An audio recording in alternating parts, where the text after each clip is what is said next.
Everyone, welcome back to Sanjana's kitchen 2015 YouTube channel. ఈరోజు మన ఛానల్లో క్యాటరింగ్ వాళ్ళు మ్యారేజెస్లో ఫంక్షన్స్లో వడ్డించే గోబీ 65 లేదా కాలీఫ్లవర్ 65 ఎలా చేయాలో చూద్దాం.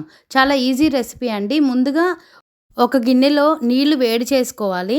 వేడి చేసుకున్న నీళ్ళలో నేను చూపిస్తున్నట్టుగా కట్ చేసుకున్న కాలీఫ్లవర్ ముక్కల్ని వేసుకోవాలి.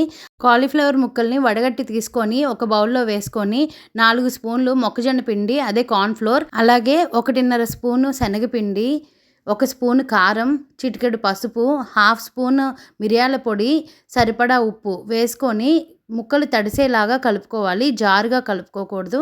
ఇప్పుడు కడాయిలో డీప్ ఫ్రై కోసం ఆయిల్ పెట్టి వేడి చేసి మనం కలుపుకున్న ముక్కలని బాగా డీప్ ఫ్రై చేసుకోవాలి. గోల్డెన్ బ్రౌన్ కలర్లో వచ్చే వరకు బాగా వేపుకోవాలి.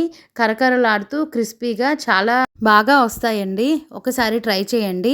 ఇందులో కోటింగ్ కానీ, ఫుడ్ కలర్ కానీ, మైదా కానీ, బియ్యపిండి కానీ ఏది వాడట్లేదు. జస్ట్ శనగపిండి, కార్న్ఫ్లోర్తోనే మనకి ఎంతో టేస్టీగా ఉండే కాలీఫ్లవర్ 65 ఈజీగా రెడీ అయిపోతుంది. కాలీఫ్లవర్ ముక్కలు కట్ చేసి పెట్టుకోవడమే లేటు. ఈజీగా 10 నిమిషాల్లో చేసి పెట్టచ్చు. పిల్లలకి ఈవినింగ్ స్నాక్గా కూడా ఇది ఇవ్వచ్చు. చాలా ఇష్టపడి తింటారు పిల్లలు. అలాగే మనకి సైడ్ డిష్గా కూడా చాలా ఉపయోగపడుతుంది. రుచిగా కూడా ఉంటుంది. మీరందరూ ఈ రెసిపీ తప్పకుండా ట్రై చేస్తారని అనుకుంటున్నాను. మీకు కనుక నా రెసిపీ నచ్చినట్టయితే ఒకసారి ట్రై చేసి ఎలా ఉందో కమెంట్స్ రూపంలో తెలియచేయగలరు. ఈ వీడియో మీకు నచ్చినట్టయితే తప్పకుండా లైక్ చేయండి. మీరు లైక్ చేయడం వల్ల నా వీడియో మరికొంతమందికి సజెస్ట్ చేయబడుతుంది. ఇలాంటి మరెన్నో రెసిపీస్ కోసం please do like, share and subscribe Sanjana's kitchen 2015 YouTube channel.